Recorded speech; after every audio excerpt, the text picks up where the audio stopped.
अब जैसे कि आपको याद होगा टोमान वर्सेस टेंजुकु में यार हरा दिया गया था टेंजुको को, ठीक है। तो यहाँ पे हमें चैप्टर की शुरुआत में दिखाया जाता है एमा के फ्यूनरल का सीन, ठीक है, शायद 20 दिसंबर 2017, ठीक है। अब क्योंकि यहाँ पे थोड़ा बहुत जापानीज में भी लिखा है तो यार थोड़ा सा मैनेज करना, ओके। यहाँ पे हमें बताया जाता है कि जो काउंटर इंसिडेंट हुआ था वो खत्म हो चुका है, लेकिन अब आगे क्या होगा। यहाँ पे सारे के सारे लोग एमा के फ्यूनरल में आए होते हैं। भले यहाँ पे एमा का फ्यूनरल होता है लेकिन माइकी अभी भी बिल्कुल अपना सिर ऊंचा करके बैठा होता है और वो कहता है कि इस बार मेरी बहन एमा। तो यहाँ पे ड्राकन भी आया होता है, हमें दिखाया जाता है ड्राकन का पूरा लुक चेंज हो चुका होता है, उसने बाल काफी ज्यादा लंबे कर लिए होते हैं। एमा की मौत के बाद उसको काफी बुरा लगा होगा, ठीक है। वो यही कहता है कि मुझे माफ करना, मैं उसको प्रोटेक्ट नहीं कर पाया और मैं उससे बहुत ज्यादा प्यार करता था। तो ये देख के भाई टाकामिची रोने लग जाता है और ड्राकन यहाँ पे झुका हुआ होता है माइकी और उसके दादा है ना मेरे ख्याल से उनके सामने, ठीक है। उसके दादा यही कहते हैं कि मुझे ऐसा लगता है कि तुम उसको सच में दिल से काफी ज्यादा पसंद करने लगे थे, बट मुझे इस बात का यकीन है कि वो अभी एक अच्छी जगह पे होगी, एक बेहतर जगह पे होगी। तो यहाँ पे ड्राकन बहुत बुरी तरह से रोने लग जाता है, जिसे देख के बाकी गैंग मेंबर्स भी रोने लग जाते हैं। अब इनोपी यहाँ से निकलता है, जब वो यहाँ से जा रहा होता है तो सामने से कोको आता है। कोको कहता है कि यार इनोपी अब मैं अपने अलग रास्ते पे जा रहा हूँ, ठीक है ना, तो मैं अब तुम्हें सपोर्ट नहीं कर पाऊंगा, तो किसी उल्टे फुल्टे रास्ते मत चले जाना, ठीक है ना। तो ऐसा लगता है कि अब मैं अलविदा कहूंगा तुमसे। तो ये बोल के कोको यहाँ से चला जाता है और इनोपी भी कहता है हाँ सही कहा तुमने, शुक्रिया हर चीज के लिए। तो कोको कहता है बेवकूफ कह के मैं भी यही कहना चाहता हूँ। दूसरी ओर हमें यहाँ पे काकुचो का सीन दिखाया जाता है। अब वो इधर जब इस स्कूल के अंदर फिर से आता है जहाँ पे वो पहली बार इजाना से मिला था, तो वो अपनी मेमोरीज को याद करता है कि ये दोनों कैसे खेला करते थे। अब आपको याद होगा एक टाइम ऐसा था जब काकुचो यहाँ पे मिट्टी से कुछ बना रहा था और इजाना ने आके उस मिट्टी के गोले को उड़ा दिया था और उसने ये बोला था कि तुम्हारा स्कार काफी ज्यादा कूल है, वैसे तुम क्या बना रहे हो यहाँ पे। तो इसी मिट्टी के अंदर यहाँ पे इजाना का जो इयरिंग होता है वो दफना देता है काकुचो और यहाँ से निकल जाता है। हमें बताया जाता है कि जो मर्डर हुआ था सानो एमा का और इसके अलावा कुरोकावा इजाना का, उसके लिए मेन कल्प्रिट किसेकी टेटा को घोषित किया गया, उसके साथ साथ हानमा को, ठीक है। उन दोनों को दोषी पाया गया है। किसेकी तो मर चुका है लेकिन हानमा, यहाँ पे हमें हानमा का सीन दिखाया जाता है जो कि एक जगह बैठ के आराम से खाना वाना खा रहा होता है और वो कहता है थैंक यू, मुझे अब जाना होगा पॉप्स। तो यहाँ पे मेरे ख्याल से पता नहीं यार उसके पापा, तो मुझे नहीं पता, हो सकता है उसका पापा, वो पॉप्स बोला है तो पापा को ही बोलता है पॉप्स, ठीक है। उसका पापा बोलता है कि क्या हुआ, एक और इंसिडेंट हो गया क्या, तुम्हें पता है आजकल काफी ज्यादा खतरनाक हो रही है चीजें। तो हानमा कहता है अरे यार ये सब कुछ बहुत बोरिंग हो रहा है लेकिन खाने के लिए शुक्रिया। यहाँ पे वो बाइक पे बैठता है और वो ये कहता है कि मैं थक चुका हूँ एक भगौड़ा बनते बनते, और वो यहाँ से निकल जाता है और अपनी पूरी जिंदगी ऐसे ही एक फ्यूजिटिव के तौर पे काटता है। माइकी यहाँ पे बैठा होता है और वो यही कहता है कि ठीक है फिर मैंने डिसाइड कर लिया है। दूसरा यहाँ पे हमें चिफुयो का सीन दिखाया जाता है। यहाँ पे वो भाई पत्थर फेंक रहा होता है लेक के अंदर, मतलब रिवर के अंदर जो कि उछलते हुए जा रहे होते हैं, और चिफुयो कहता है देखा तुमने टाकामिची 12 बार उछला मेरा पत्थर। लेकिन यहाँ पे टाकामिची तो बिल्कुल डिप्रेस होकर बैठा हुआ होता है और वो कहता है हाँ हाँ हाँ। तो चिफुयो कहता है अरे यार देखो इजाना और एमा दोनों के दोनों जा चुके हैं, काफी सारी चीजें हुई है और उन सबको देखते हुए तुम्हारा ये बिहेवियर बनता है, मुझे पता है। तो टाकामिची कहता है नहीं, मैं बस ये सोच रहा हूँ कि किसाकी किस तरीके का इंसान था, मैंने जैसा भी सोचा वैसा बिल्कुल भी नहीं था, किसाकी कोई टाइम ट्रेवलर नहीं था। तो चिफुयो कहता है क्या, टाकामिची कहता है हाँ उसके पास सिर्फ एक ही जिंदगी थी और देखो यार मतलब उसने सिर्फ एक जिंदगी से टोमान को अपनी उंगलियों पे नचाया और इतने सारे लोगों की जान भी ले ली, इतना सब कुछ करके वो पूरे जापान का नंबर 1 डिलिंक्वेंट बन गया। क्या उसे भी रात के अंधेरे में डर लगता होगा जैसे मुझे लगता है। मतलब वो फिजिकली तो बिल्कुल कमजोर था लेकिन उसने अपने दिमाग का इस्तेमाल किया और अपनी बहादुरी का इस्तेमाल किया टॉप पे पहुंचने के लिए। सच में वो एक कमाल का बंदा था। तो चिफुयो कहता है क्या बोल रहे हो तुम टाकामिची, संभालो अपने आप को, चाहे कमाल का हो या ना हो किसे फर्क पड़ता है, वो एक नंबर का कमीना इंसान था, तुम्हें ये बात अच्छे से पता है, तो इसके बारे में ज्यादा मत सोचो, ठीक है। वो बंदा मरना ही डिजर्व करता था। तो यार ये देख के यहाँ पे टाकामिची एकदम से चिल्लाने लग जाता है और वो जाके भाई रिवर में कूद जाता है और चिफुयो कहता है अरे टाकामिची क्या हुआ। तो चिफुयो सोचता है भाई वो करे क्या। थोड़ी देर बाद यहाँ पे टाकामिची बाहर निकलता है और वो कहता है कि मैं मरते दम तक किसी से नफरत करूंगा, मैं चाह के भी उससे कोई अच्छी फीलिंग जोड़ ही नहीं सकता, मुझे उसके बारे में सोच के घिन आती है, ऐसा हो ही नहीं सकता कि मैं उस जैसे इंसान को पसंद करूं। तो यार टाकामिची यहाँ पे काफी ज्यादा डिप्रेस हो चुका होता है। वो ये कहता है कि उसने खुद कहा था कि उसने ये सब इसलिए किया क्योंकि वो हीना से प्यार करता है, यानी कि करता था। इसके अलावा वो टाकामिची को एक राइवल तो मानता था लेकिन उसकी भी रिस्पेक्ट करता था, इसी वजह से वो फिर से किसकी का सामना करना चाहता है। तो चिफुयो कहता है टाकामिची तुम्हें जुकाम हो जाएगा, ठीक है, अब सब कुछ क्लियर हो गया ना, तुम्हारी फीलिंग्स जो तुम्हारे दिमाग में चल रही थी। तो टाकामिची रोने लग जाता है। वो यही कहता है कि मैं समझ नहीं पा रहा चिफुयो कि मैं कैसे संभालूं ये सारी चीजें। तो चिफुयो कहता है देखो यार मैं समझ सकता हूँ, ठीक है। तो यहाँ पे टाकामिची को जुकाम हो चुका होता है, उसे छींक आती है और चिफुयो कहता है ठीक है फिर चलो यहाँ से चलते हैं। फिर चाहे कोई कितना भी बुरा बन जाए, मुझे ऐसा लगता है कि जिस इंसान को हम जानते हैं उसकी डेथ को एक्सेप्ट करना थोड़ा मुश्किल हो ही जाता है। यहाँ यहाँ पे हमें कुछ दिनों बाद का सीन दिखाया जाता है और माइकी ने यहाँ पे टाकेमिची को बुलाया होता है श्राइन पे। अब माइकी उससे ये कहता है कि देखो यार, मुझे माफ करना, मैंने तुम्हारा समय लिया, लेकिन मैं तुमसे कुछ बात करना चाहता था। क्या तुम मुझे वो सारी बातें बता सकते हो, वो टाइम ट्रेवलिंग से रिलेटेड जो भी तुम बोल रहे थे कि तुम फ्यूचर से आए हो? मुझे सब कुछ जानना है उसके बारे में। तो यार ये दोनों यहाँ पे बैठ जाते हैं सीढ़ियों के ऊपर और टाकेमिची कहते हैं ठीक है, फिर मैं शुरुआत करता हूँ उस समय की जब मैं ट्रेन स्टेशन पे मर गया था। ठीक है, तो टाकेमिची हमें बताता है कि फिर चाहे टाकेमिची ने उस टाइम कितनी भी बातें की हो, कितनी भी इंफॉर्मेशन दी हो, माइकी चुपचाप बैठ के सारी बातें सुन रहा था और पूरा खो गया था उसकी स्टोरी के अंदर। जैसे जैसे ये सारी बातें टाकेमिची माइकी को बता रहा था, धीरे धीरे करके ये सारी चीजें बहुत ज्यादा इमोशनल होने लगी और वो खुद भी रोने लगा ये सारी चीजें सोच के। ठीक है, वो यहाँ पे माफी मांगता है माइकी से कि वो एमा और बाजी को बचा नहीं पाया, वो हर चीज के लिए माफी मांगता है। ठीक है, तो माइकी कहता है अच्छा, लेकिन ये काफी ज्यादा अजीब है क्योंकि जब मैंने तुम्हें पहली बार देखा था तुम बुरी तरह से पिट रहे थे, कियोमासा तुम्हें बहुत बुरी तरह से मार रहा था, लेकिन जब मैंने तुम्हें देखा तो मुझे ऐसा लगा कि उस दिन जितने भी लोग वहां पे मौजूद थे ना, उनमें से सबसे ज्यादा बहादुर तुम ही हो। ऐसा लग रहा था कि तुम्हारे कंधों पे काफी सारे बोझ है। तब माइकी ने यहाँ पे आके उससे पूछा था कि क्या तुम सच में एक मिडिल स्कूल के बच्चे हो? तो माइकी यही कहता है कि तुम्हें पता है तुम सच में काफी ज्यादा कूल हो टाकेमिची, और तुम मेरे हीरो हो। मैंने ऐसा सोचा था कि मैं एक अलग ही एरा बनाऊंगा डिलिंक्वेंट्स का। तो खड़े हो जाओ टाकेमिची। यहाँ पे सारे के सारे टोमान के मेंबर्स आना शुरू हो जाते हैं और इनके कदमों की आवाज सुन के माइकी यही कहता है कि क्या तुम सुन सकते हो, ये है फुटस्टेप्स हमारे एरा के। तुमने अनगिनत बार लोगों को बचाने की कोशिश की जबकि खुद तुम्हारी वाट लग रही थी, तुम लड़ते रहे और तुमने कभी भी हार नहीं मानी। तो टाकेमिची ये एरा तुमने ही बनाया है।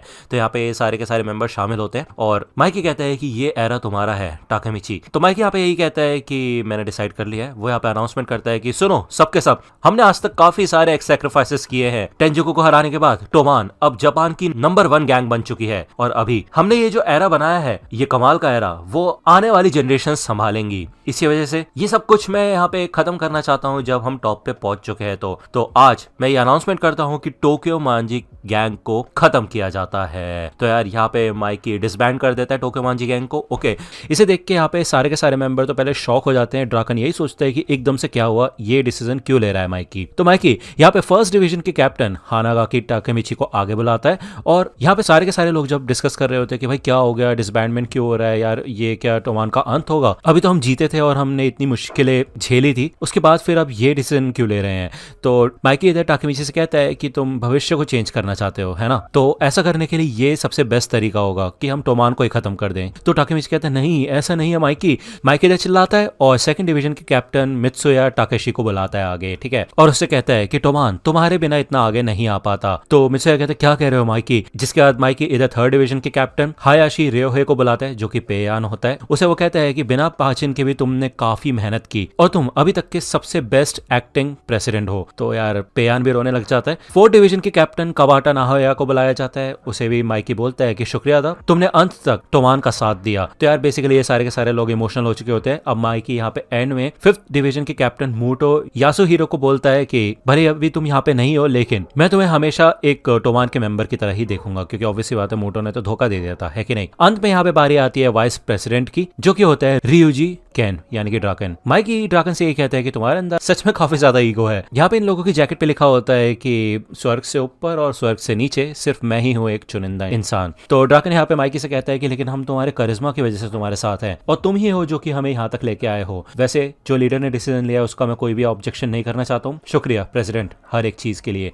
तो माइकी भी शुक्रिया अदा करता है। ये सब के सब लोग यहाँ पे टोमान टोमान चिल्लाना शुरू कर देते हैं और माइकी कहता है कि आज खत्म होता है टोमान, फिर चाहे चीजें कितनी भी अच्छी हो जाए लेकिन उनका अंत जरूर होता है और ये अंत आज होना है। लेकिन कभी भी भूलना मत कि टोमान हमेशा हमारे दिलों में रहेगा। तो ये सब के सब लोग टोमान टोमान चिल्लाने लग जाते हैं। जिसके बाद हमें एक हफ्ते बाद का सीन दिखाया जाता है। अब यहाँ पे नाहोया ब्रदर्स होते हैं जो कि काफी ज्यादा इमोशनल होते हैं कि यार टोमान का एंड हो चुका है और इनको समझ नहीं आता कि यार माइकी ने ये डिसीजन क्यों लिया है। दूसरा यहाँ पे हमें चिफुयो का सीन दिखाया जाता है। अब वो टाकेमिची से पूछता है कि अब तुम्हारा प्लान क्या है, क्योंकि टोमान तो खत्म हो चुका है, किसी भी मर चुका है, तो तुम्हारा तो अब यहाँ पे कोई काम नहीं है कि नहीं? टाकेमिची कहता है कि हाँ वैसे देखा जाए तो किसी की मर चुका है और अब वो यहाँ पे है नहीं, तो वो नाओटो को भी फ्यूचर में नहीं मार पाएगा। तो अगर मैं फ्यूचर में जाऊंगा तो पक्की बात है कि सब कुछ ठीक हो चुका होगा। तो चिफुयो कहता है हाँ यही कह रहा हूं मैं। टाकेमिची कहता है कि मैं जल्द से जल्द वापस तो जाना चाहता हूँ लेकिन फिर मैं तुमसे दोबारा नहीं मिल पाऊंगा। मतलब यार ये जो एज वाला ग्रुप है ना, इस एज ग्रुप वाले दोस्तों को वो मिस करेगा, क्योंकि जब फ्यूचर में जाएगा तो सब बड़े हो जाएंगे और वापस पास में तो आ नहीं सकता, है कि नहीं?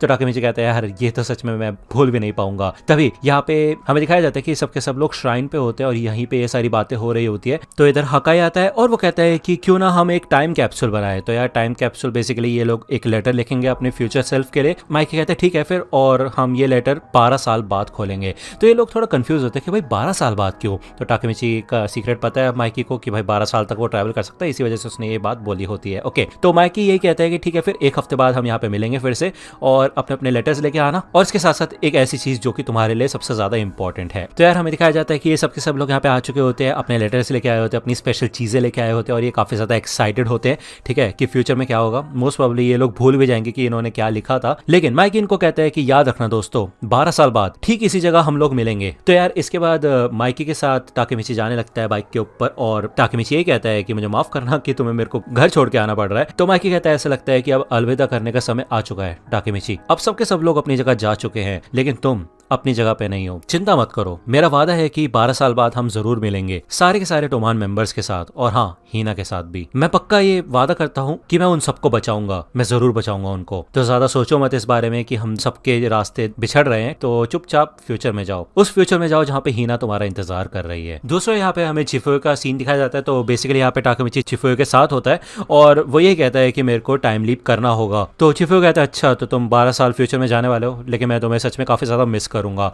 तो यहाँ पे टाकेमिची डर रहा होता है, वो कहता है यार शिट, मैं टाइम ट्रेवल करना चाहता हूँ, फ्यूचर में नहीं पास्ट में 3 दिन पहले जाना चाहता हूँ मैं। तो चिफुयो कहता है क्या क्या बोल रहे हो तुम।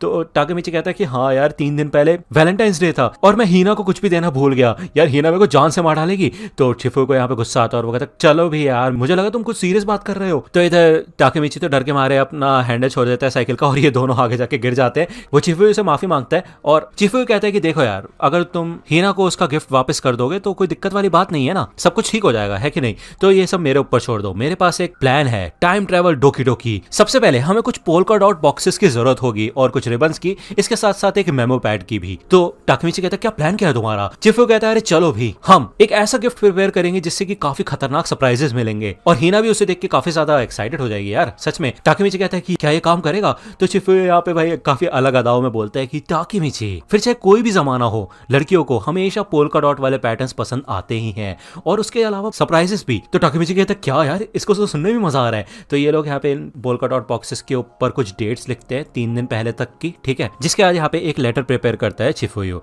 वो कहता है कि ये लेटर तुम हीना को देना। अब इस लेटर में लिखा होता है कि तुम आगे जाओगे और उसके बाद यहाँ पे स्लाइड होगा, उस स्लाइड के नीचे 16 मार्च वाला बॉक्स होगा जो डेट आज है। जब वो इस बॉक्स को खोलेगी तो इसमें एक और लेटर होगा जो कि उसे स्विंग के पास लेके जाएगी। अब स्विंग के पास यहाँ पे 15 तारीख वाला बॉक्स होगा, जब वो उस बॉक्स को खोलेगी तो उसके अंदर से एक और लेटर निकलेगा। तो टाकेमिची कहता है क्या बात है चिफुयो यार, मेरे को ऐसा लग रहा है मैं टाइम ट्रेवल कर रहा हूँ। तो चिफुयो कहता है हाँ हाँ सुनो, जब वो इस लेटर को खोलेगी तो उससे वो जाएगी सैंड बॉक्स के पास, जहाँ पे उसे 14 मार्च वाला बॉक्स मिलेगा, यानी कि 3 दिन पहले वाला, और उसके अंदर तुम्हारा मेन गिफ्ट होगा, वैलेंटाइन गिफ्ट। तो यार ये देख के तो इंप्रेस हो चुका होता है टाकेमिची, और वो कहता है कि यार ये प्लान तो सच में कमाल का है यार, तुम सच में काफी ज्यादा इंटेलिजेंट हो, मैं तो बच गया। तो यहाँ पे वो एक रिंग लेके आया होता है हीना के लिए, और ये लोग अपने प्लान को अंजाम देते हैं। अब यहाँ पे ये प्लान शुरू हो जाता है, चिफुयो झाड़ियों में जाके छुप जाता है और हीना यहाँ पे आ चुकी होती है। अब इधर यार टाकेमिची तो नर्वस होने लग जाता है, वो सोचता है कि सबसे पहले उसको माफी मांगनी चाहिए हीना से, लेकिन हीना यहाँ पे खुद उससे आके माफी मांगती है। वो कहती है मुझे माफ करना, मैं यहाँ पे अपना मूड ऑफ लेके आ गई, मुझे पता है कि जितना दुख मुझे हो रहा है उससे कई ज्यादा दुख तुम्हें हो रहा है। तो चिफुयो यहाँ पे बैठा होता है और वो कहता है यार ये लोग बात क्या कर रहे हैं, प्लान क्यों नहीं शुरू कर रही है, और ये हीना झुकी क्यों हुई है। हीना कहती है कि देखो यार, मैं काफी दिनों से ठीक से सो भी नहीं पा रही, जब से किसकी मरा है मेरी आंखों के सामने, मैं काफी ज्यादा डर गई थी। ये सब जो सीन हुआ है किसकी वाला फिर एमा वाला, ये सब कुछ मेरी वजह से हुआ है, क्यों है ना। तो यहाँ पे वो रोने लग जाती है, और टाकेमिची सोचता है कि अच्छा ऐसा महसूस हो रहा है उसे। तो चिफुयो सोचता है भाई ये प्लान को अंजाम क्यों नहीं दे रहे, क्या बात क्या कर रहे हैं ये लोग। चलो भी टाकेमिची, कहीं तुम भूल तो नहीं गए, स्लाइड के नीचे रखा है वो बॉक्स। तो यहाँ पे हीना को रोते हुए देख के टाकेमिची जाने लग जाता है, और चिफुयो कहता है अरे कहाँ जा रहे हो, वो तो लास्ट क्लू है, वहां क्यों जा रहा है। तो बेसिकली यहाँ पे चिफुयो का ये प्लान वो बिल्कुल खारिज कर देता है, और टाकेमिची सोचता है कि डायरेक्टली वो उसको वो गिफ्ट देते।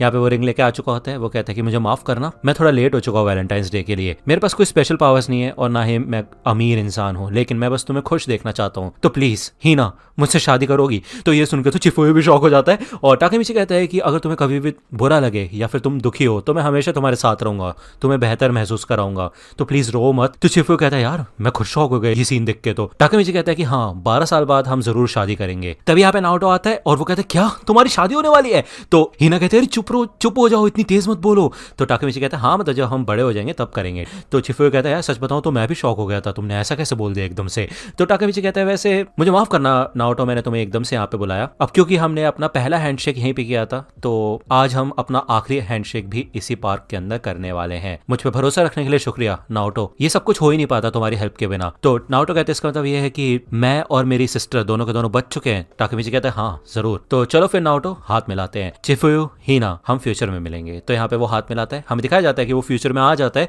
और वो एक वॉशरूम के अंदर होता है। अब वो सोचता है कि वो वापस आ चुका है और उसे पता चल जाता है कि यार नाओटो भी जिंदा है। ओके, अब लेकिन वो सोचता है कि वो है कहाँ पे और उसने एक टक्सीडो क्यों पहना हुआ है। यहाँ पे बेल की आवाज आती है हमें और वो समझ जाता है कि यार यहाँ पे तो किसी की शादी हो रही है। और उसे याद आता है कि उसने हीना से वादा किया था कि 12 साल बाद ये लोग शादी करेंगे। तभी यहाँ पे हीना आती है और वो कहती है चलो भी वेडिंग रिसेप्शन शुरू हो चुकी है। तो ये देख के तो टाकेमिची शॉक हो जाता है और वो कहते हैं क्या क्या। यहाँ पे हीना उसको खींच के ले जाने लग जाती है और वो यही कहती है कि जल्दी करो, ग्रूम इंतजार नहीं कर सकता ज्यादा। तो टाकेमिची कहते हैं क्या क्या बोल रही हो तुम। तो हीना कहती है यार कितनी बार बताना पड़ेगा तुम्हें, हायाशिरा कुन की वेडिंग सेरेमनी चल रही है। तो टाकेमिची कहता है अरे रुको रुको रुको, हायाशिरा क्या, अरे मेरे को तो कुछ समझ नहीं आ रहा, प्रोसेस ही नहीं कर पा रहे ये सब कुछ मैं।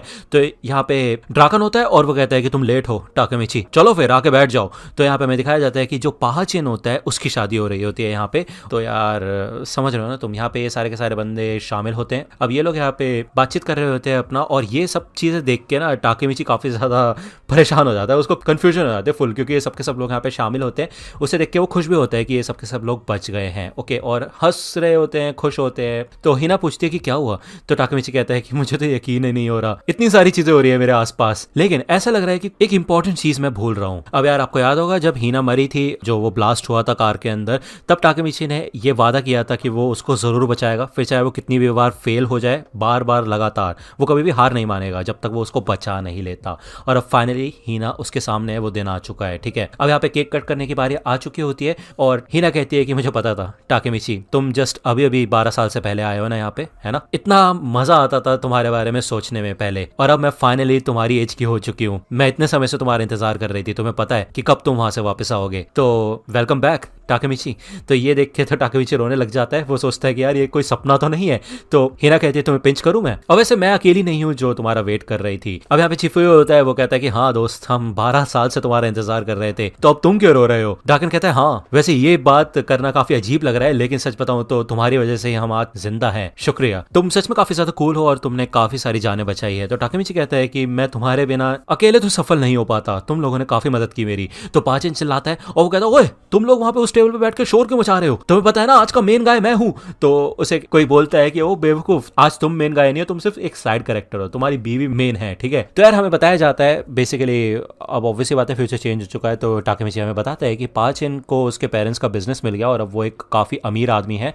जो उसकी बीवी है वो उसकी एक चाइल्डहुड फ्रेंड हुआ करती थी। पेयान की बात करें तो वो हमेशा से पाचिन का एडवाइजर रहा है। मित्सुया एक रूकी फैशन डिजाइनर बन चुका है। हकाई एक सक्सेसफुल मॉडल बन चुका है जो कि बाहर देश में काम कर रहा है। यहाँ पे यूजोहा भी होती है जो कि हकाई की मैनेजर बन चुकी होती है। कुवाटा ब्रदर्स ने अपनी एक रामन शॉप खोल ली है जिसका नाम है सोगोकू, और इसका मतलब होता है इंग्लिश में सो इवल। और काजुटोरा चिफुयो की मदद करता है उसकी शॉप में। चिफुयो की एक पेट शॉप है। ठीक है, ड्राकन और इनुपी ने यहाँ पे बाइक शॉप की शुरुआत की है और वो दोनों साथ में काम करते हैं। अब ये सेरेमनी ओवर होने के बाद यहाँ पे बाहर आते हैं लोग, तो नाओटो मिलता है। नाओटो कहता है कि फाइनली वो दिन आ चुका है, मुझे पता था तुम जरूर सक्सेसफुल हो जाओगे। तो यहाँ पे टाकेमिची उसको गले लगा लेता है और वो कहता है कि शुक्र है कि तुम जिंदा हो। तो नाओटो कहता है कि वैसे देखा जाए तो मैं ही ट्रिगर हूँ तुम्हारी टाइम ट्रैवलिंग का, अगर मैं यहाँ पे होता ही नहीं, बाई चांस मैं जिंदा नहीं होता, तो तुम वापस भी नहीं आ पाते। तो टाकेमिची कहता है हाँ मेरे को पता है, लेकिन फिर भी मिशन सक्सेसफुल हो चुका है। तो नाओटो कहता है कि देखो यार हम उस दुनिया में आ चुके हैं जहाँ पे मेरी सिस्टर जिंदा है। तो टाकेमिची कहते हैं लेकिन एक बात मेरे को बताओ कि माइकी कहाँ पे है।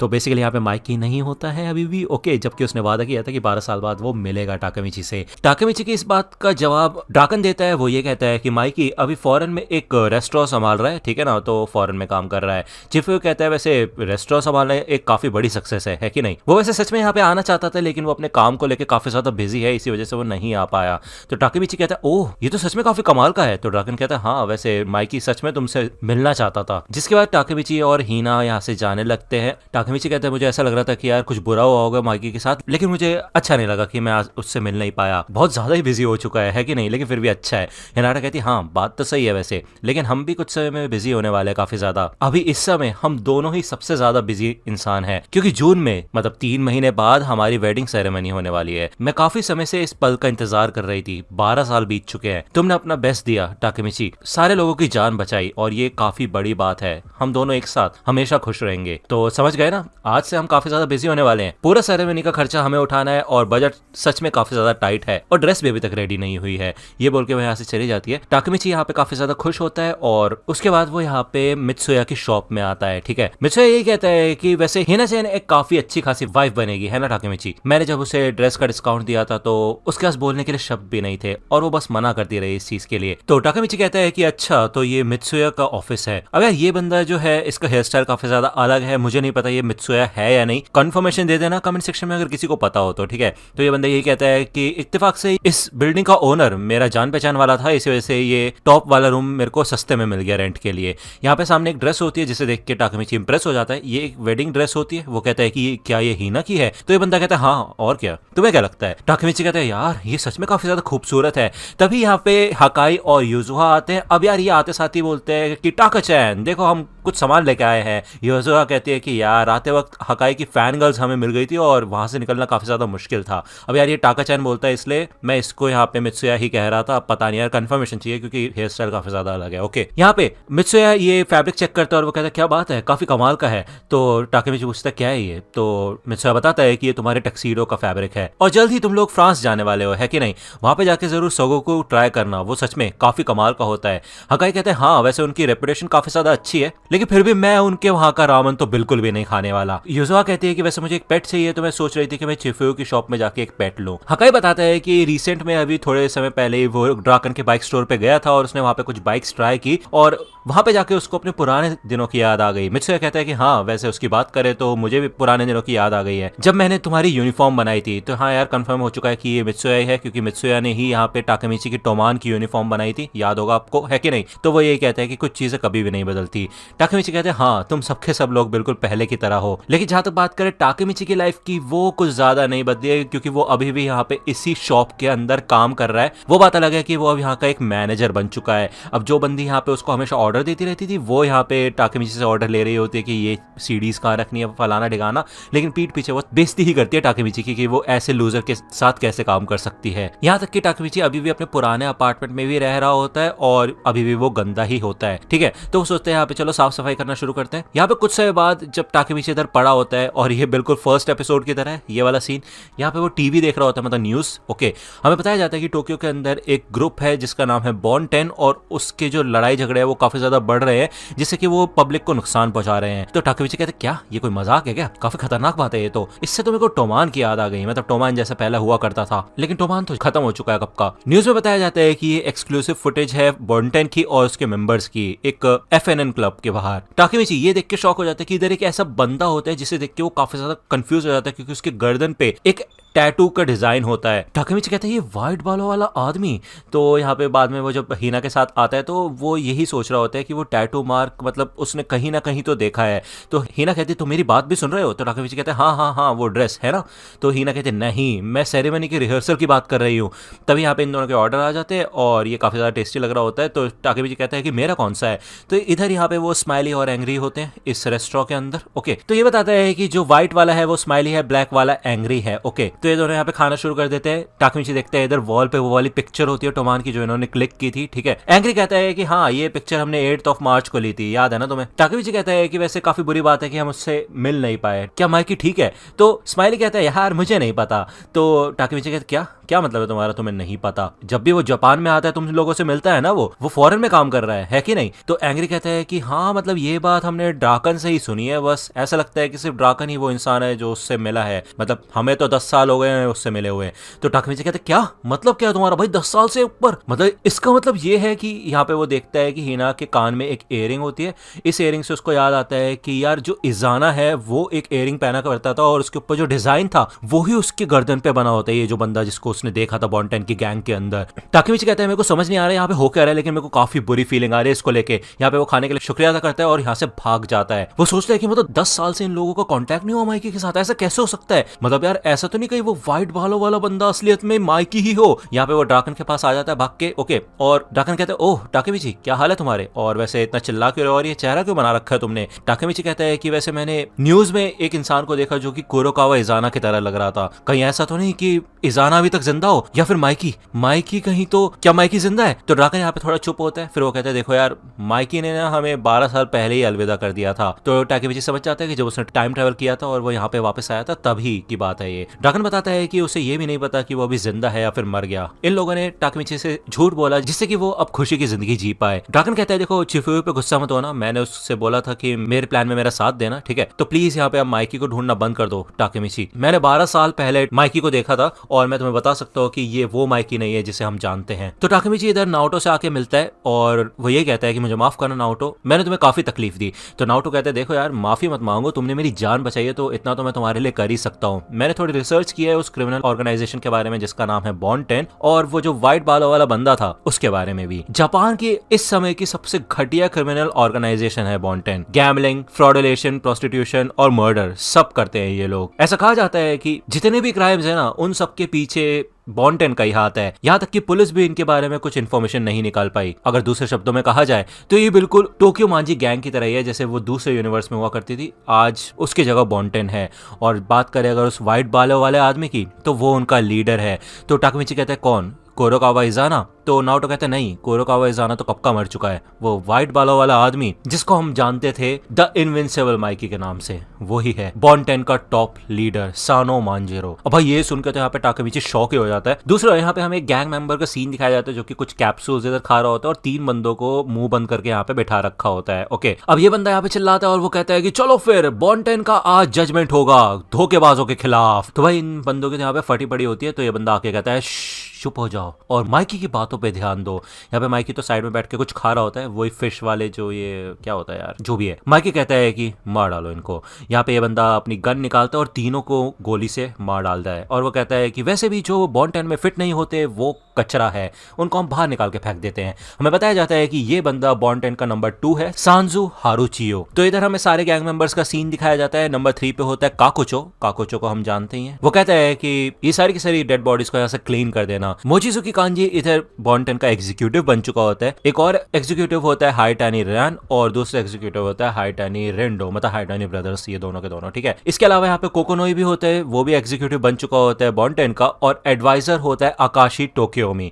इसमें से हम ज्यादातर लोगों को जानते ही है कि नहीं। और लीडर होता है बॉन 10 का सानो मांजिरो यानी कि माइकी। ओके, तो भाई ये सारी की सारी बातें सुनकर तो टाकेमिची शॉक हो जाता है और वो ये कहते हैं क्या उस क्रिमिनल ऑर्गेनाइजेशन का लीडर माइकी है। तो नाओटो कहते हैं हाँ इसमें कोई शक नहीं है। तो यहाँ पे टाकेमिची याद करता है कि वो माइकी जिसने टोमान को डिसबैंड कर दिया था और उसने खुद अपने मुंह से कहा था कि फ्यूचर को बचाने के लिए उसको ये सब करना पड़ा है और ये सबसे बेस्ट डिसीजन है आज तक का, जबकि माइकी के लिए सब कुछ था टोक्यो मांजी गैंग, फिर भी उसने उसको छोड़ दिया। यहाँ तक कि माइकी ने प्रॉमिस भी किया था कि वो 12 साल बाद जरूर मिलेगा टाकेमिची से, सिर्फ टाकेमिची से नहीं बाकी सबसे भी, इवन हीना से भी, और वो इन सबको प्रोटेक्ट करेगा ऐसा प्रॉमिस किया था। टाकेमिची कहता है हाँ मैं माइकी से नहीं मिला। तो नाओटो कहता है देखो यार टाकेमिची मेरी बात सुनो, तुम्हें समझ आ रहा है ना ये कितनी खतरनाक सिचुएशन है, तुमने ये 12 साल को ज्यादा ही लाइटली ले लिए और अब मांजिरो वो इंसान नहीं है जिसको तुम जानते थे। तो टाकेमिची कहता है चलो फिर हाथ मिलाते हैं, मुझे पास्ट में वापस जाना है। नाओटो कहते क्या बोल क्या रहे हो यार ये तुम।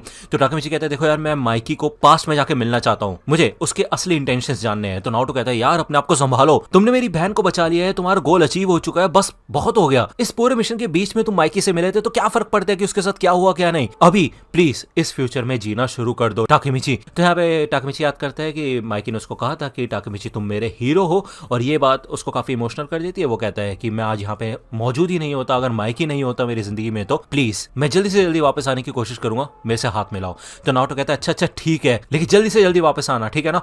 तो टाकेमिची कहता है हाँ जरूर, शुक्रिया नाओटो। तो नाओटो कहते हैं मैं तुमसे जीत ही नहीं सकता। ये दोनों यहाँ पे हाथ मिला लेते हैं और हमें दिखाया जाता है कि यहाँ पे कुछ भी नहीं होता है, ये दोनों के दोनों यहीं पे खड़े हुए होते हैं। ओके, टाकेमिची पूछते हैं कि हम टाइम लिप क्यों नहीं कर पा रहे, क्या हो गया यहाँ पे अब। तो नाओटो कहता है सोचने दो जरा। टाकेमिची कहता है रुको, क्या तुम्हें पता है इसके बारे में कुछ नाओटो। तो नाओटो कहते हैं देखो टाकेमिची ऐसा लगता है कि मेरे अंदर ना ज्यादा कुछ मोटिवेशन है नहीं इस फ्यूचर को चेंज करने की। इन शॉर्ट बोलूं तो मेरे हिसाब से सारे गोल्स कंप्लीट हो चुके हैं, तो मेरे अंदर इच्छा ही नहीं है टाइम लीप करने की, इसी जिसकी वजह से शायद तुम नहीं कर पा रहे हो। मतलब ये बस मेरी एक थ्योरी है। ऐसा लगता है कि जब तक हमारे अंदर बिल्कुल स्ट्रॉन्ग विल ना हो तब तक हम पास्ट को चेंज नहीं कर सकते। तो टाकेमिची कहता है क्या मजाक कर रहे हो क्या तुम मेरे साथ? टाकेमिची यहाँ पे चिफुयो के पास आता है और चिफुयो कहता है अच्छा तो तुम अब टाइम ट्रेवल नहीं कर सकते। मतलब वैसे तुमने हीना को तो बचा ही लिया है ना, तो ठीक है फिर काम तो हो ही चुका है।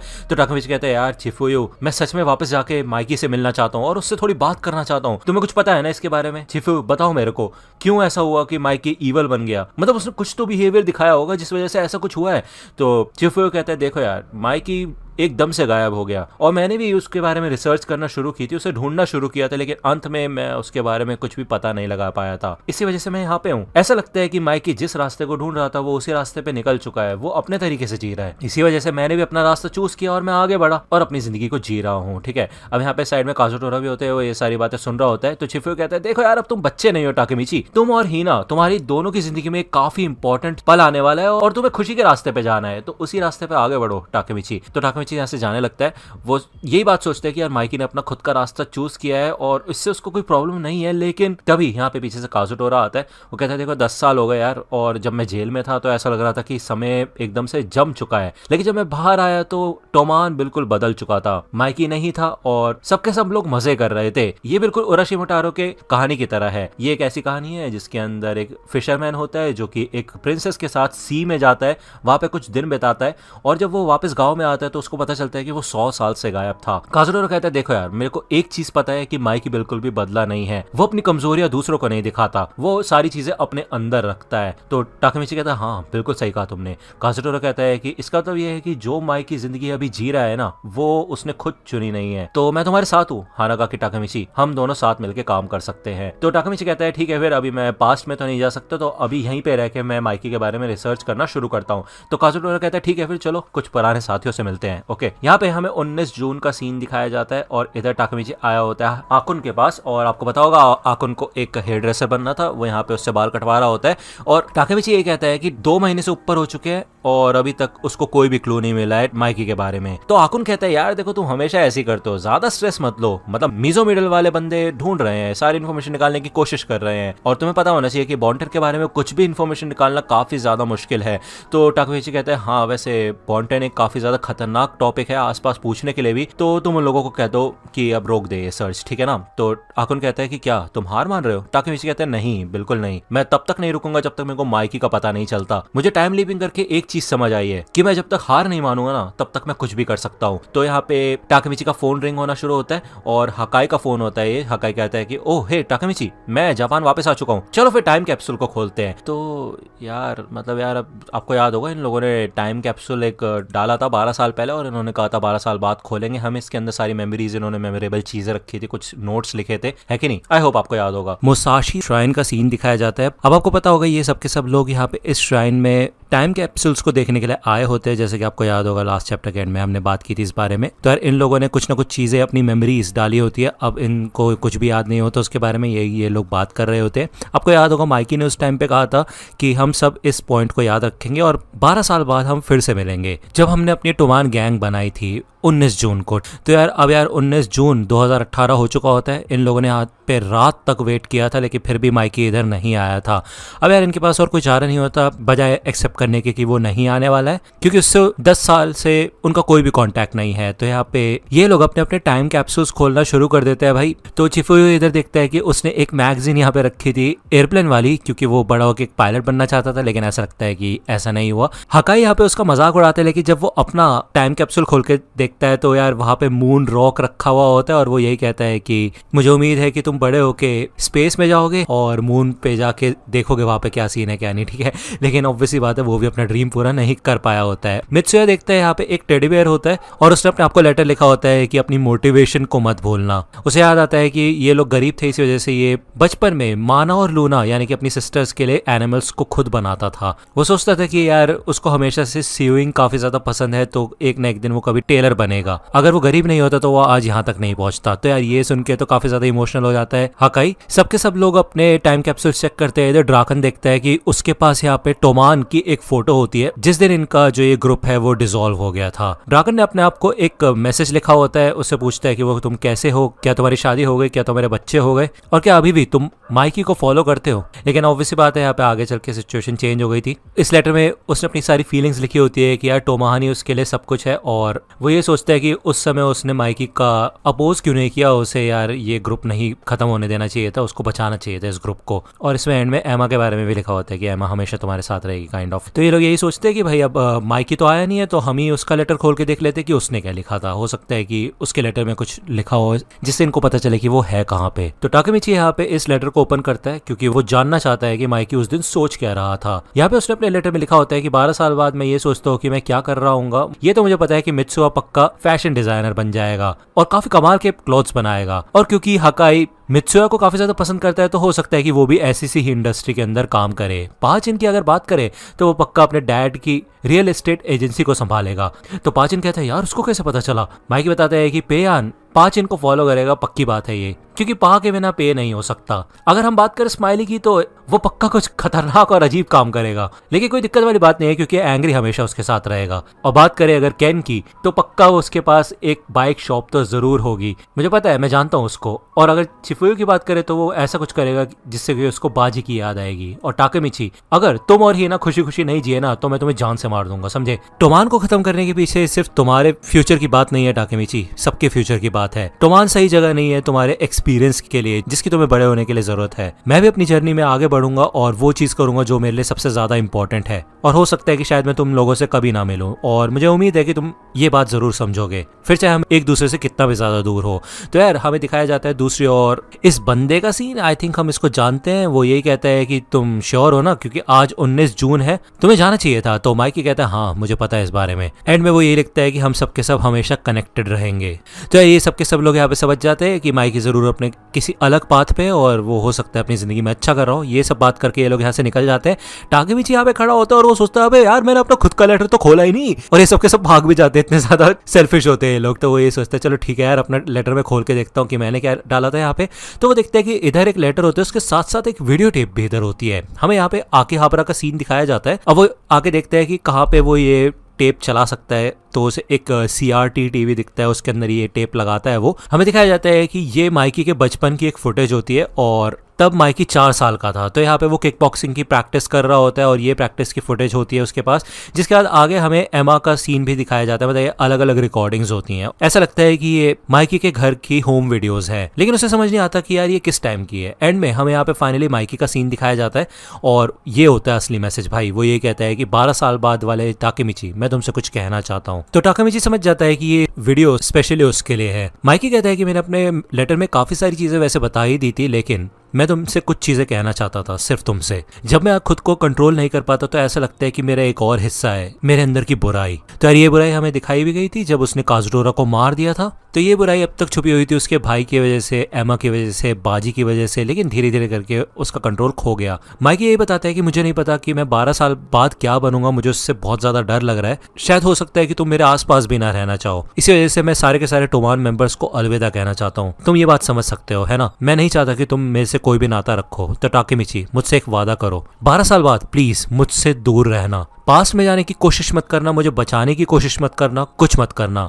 क्योंकि इस रास्ते पे चलना मेरा खुद का डिसीजन है। तो टाकेमिची हम आज के बाद कभी नहीं मिलेंगे, तो मैं तुम्हें आखिरी बार ये चीज बता देता हूँ, एक खुशहाल जिंदगी जीना। तो यहाँ पे वो स्माइल करता है, जिसके बाद ये वीडियो खत्म हो जाती है। तो टाकेमिची जो अब तक सोच रहा था कि किसी और ने उसको चेंज कर दिया होगा, किसी ने या फिर किसी और ने, बट ऐसा लगता है कि आज तक उसके अंदर खुद की बुराई ने ही उसको चेंज किया था, तभी वो एंड में चल के बुरा बन ही जाता था। टाकेमिची जब यहाँ से आ रहा होता है तो उसको काजुडोरा मिलता है और वो कहता है ओए मैं तुम्हारा इंतजार कर रहा था, देखो मुझे कुछ पता चला है। अब यार आपको याद होगा कि टाकेमिची ने माइकी को ढूंढने के बारे में बोला था काजुडोरा को, तो यार टाकेमिची यही कहता है कि नहीं अब मेरे को उन सब चीजों की जरूरत नहीं है, छोड़ दो वो सब, मुझे अब बॉन्टेन के बारे में कुछ नहीं जानना है, और माइकी यही चाहता था। तो काजुडोरा को यहाँ पे कुछ समझ नहीं आता, लेकिन हमें कुछ दिनों बाद का सीन दिखाया जाता है। यहाँ पे टाकेमिची बैठ के कुछ सोच रहा होता है, तो ये लोग यहाँ पे होते हैं और बेसिकली इधर खोया पड़ा होता है टाकेमिची, लेकिन असलियत पे इधर ही ना अपनी ड्रेस ट्राई कर रही होती है, और भाई वो काफी ज्यादा अच्छी लग रही होती है। उसका हेयर वगैरह स्टाइल होंगे होंगे तो वो और भी ज्यादा कमाल की लगेगी। इसे देख के यहाँ पे काफी ज्यादा इमोशनल हो जाता है टाकेमिची। अब यार हिना उससे पूछती है क्या हुआ, तो टाकेमिची कहता है वो क्या है ना, जब भी मैं खुश होता हूँ तो मेरे आंखों के सामने माइकी का चेहरा आ जाता है हंसते हुए, और उससे मैं थोड़ा इमोशनल हो जाता हूँ। तभी यहाँ पे टाकेमिची को कुछ रियलाइज होता है और उसे याद आता है कि माइकी ने एक बार उसको कहा था कि अगर कभी भी मैं अपने रास्ते से भटक जाऊं तो प्लीज मुझे मेरे बड़े भाई की तरह डांटना। टाकेमिची, क्या तुम ऐसा कर सकते हो? तो यहाँ पे टाकेमिची को रियलाइज होता है कि यार माइकी हमेशा से ही ऐसा था, और टाकेमिची समझ जाता है यहाँ पे कि यार उसने गलती की, उसे इतनी इजीली गिव अप नहीं करना चाहिए था माइकी के ऊपर, और वो कुछ ना कुछ करेगा उसको ढूंढने के लिए और उसको बचाने के लिए, इवन उसको डांटेगा भी। तो इधर हमें एक गली का सीन दिखाया जाता है जहाँ पे एक बंदा भाई मार रहा होता है बुरी तरीके से टाकेमिची को। वो ये कहता है कि क्या बोले जा रहे हो तब से, बॉन्टन ये बॉन्टन वो, तुम्हें समझ नहीं आता, आज के बाद हमारी दुकान के अंदर कभी नहीं आना, समझे? तो यार ये लोग तो उसे मार के यहाँ से चले जाते हैं। अब काइंड ऑफ आपको समझ आ गया होगा, टाकेमिची बॉन्टन के बारे में फिर से पता लगाना शुरू कर चुका है।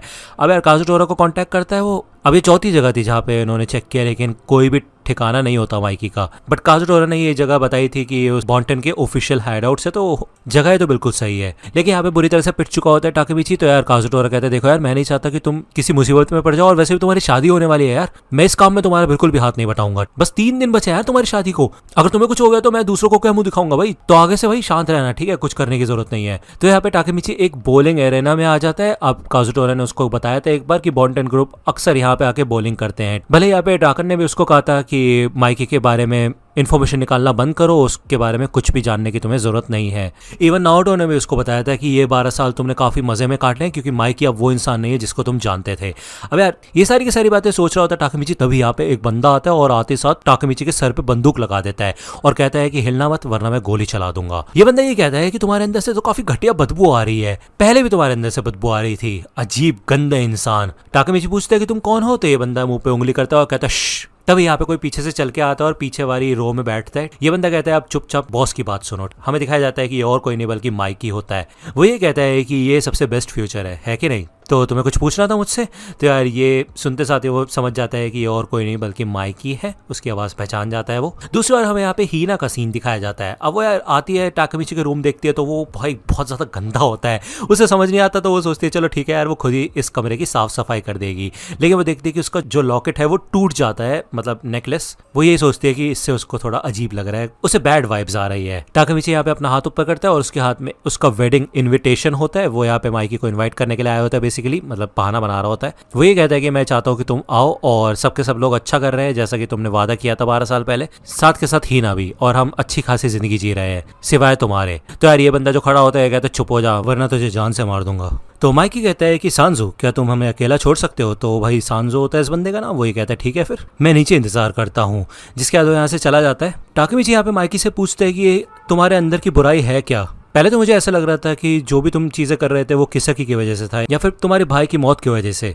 तो इस वीडियो के अंदर तुम बात क्या कर रहे थे? अब मैं टाइम में भी वापस नहीं जा सकता जैसे नॉर्मली मैं नारुतो से हाथ मिला के चला भी जाता था, क्योंकि शायद ऐसा लगता है कि मैंने हीना को बचा लिया है और ये टाइम ट्रैवल वाला सीन अब खत्म हो चुका है। उसके लिए तुम्हारा शुक्रिया अदा। ठीक है मुझे पता है तुम कुछ नहीं बोलना चाहते क्योंकि ये फ्यूचर बहुत ज्यादा अलग है, क्योंकि तुमने सबके सब लोगों को बचा लिया, तो अब मेरी बारी है, मैं तुम्हें बचाऊंगा। लेकिन तभी यहाँ पे हमें दिखाया जाता है भाई जैसे वो मुड़ता है माइकी उसके सीने में गोली मार देता है, जिसके बाद छूटते साथ दूसरी गोली भी चला देता है, जिससे कि टाकेमिची यहाँ पे नीचे गिर जाता है और भाई टाकेमिची की तो वाट लग जाती है। दूसरा यहाँ पे हीना भाई टाकेमिची का इंतजार कर रही होती है और वो ये सोचती है कि टाकेमिची कर क्या रहा होगा। माइकी ये कहता है कि मुझे तुमसे बिल्कुल भी नहीं मिलना था, क्योंकि मुझे पता ही था कि ऐसा ही कुछ होगा और अब तुम्हारी जर्नी यहाँ पे खत्म होती है। ठीक है ये बोल के वो यहाँ से जाने लग जाता है, लेकिन फिर भी टाकेमिची ये कहता रहता है कि मैं तुम्हें बचाऊंगा, मैं तुम्हें बचाना चाहता हूँ, फिर चाहे कुछ भी हो जाए तुम्हारे लिए मैं बेइंतहा कोशिश करूंगा। तो माइकी कहता है कि ठीक है फिर मैं अभी ही इस चीज को खत्म कर देता हूँ।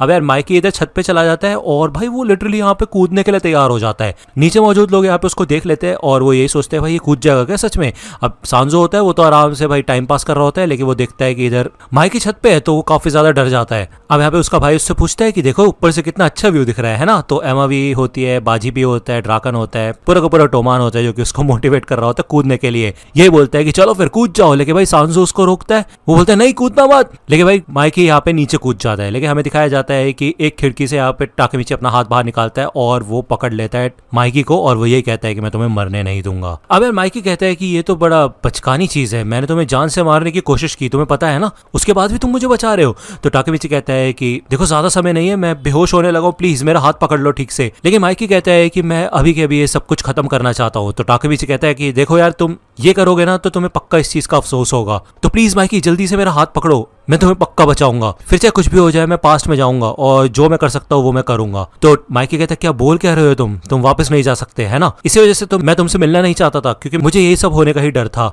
मैंने अभी अभी तुम्हें गोली मारी है टाकेमिची, तो प्लीज मेरे को छोड़ दो जिससे मैं शांति से मर सकूं। लेकिन भाई टाकेमिची तो उसको डांट देता है, वो तो चुप हो जाओ, हमेशा ऐसी हरकतें क्यों करते रहते हो, बार बार लगातार एक ही बात, सारा का सारा वर्डन तुमने खुद उठा रखा है मांजिरो, तो बस एक बार बोल दो ना कि मेरी मदद करो, क्या बिगड़ जाएगा तुम्हारा, मैं पक्का तुम्हारी मदद करने के लिए आऊंगा। तो यार ये सुन के तो माइकी भी रोने लग जाता है, वो कहता है कि प्लीज मेरी मदद करो टाकेमिची। जिसके बाद फाइनली यहाँ पे एक बिजली का झटका सा आता है और हमें दिखाया जाता है कि टाकेमिची टाइम ट्रैवल कर लेता है भाई, और वो दोबारा से 2008 में आ जाता है और वो यहाँ पे स्कूल के लिए लेट हो रहा होता है बेसिकली। लेकिन एक चीज है कि अब वो फाइनली दोबारा टाइम लीप कर सकता है, लेकिन माइकी से हाथ मिला के। तो यार ये तो काफी अजीब हो गया, लेकिन कोई बात नहीं, इस वीडियो को इतने रखते हैं, नेक्स्ट एपिसोड आएगा जल्दी से जल्दी, ठीक है, चिंता करने वाली कोई बात नहीं है। अगर आपको वीडियो पसंद आए तो लाइक करना, सब्सक्राइब कर लो अगर चैनल पे नए हो तो। मिलता हूँ आपसे अगली वीडियो में, तब तक के लिए गुड बाय।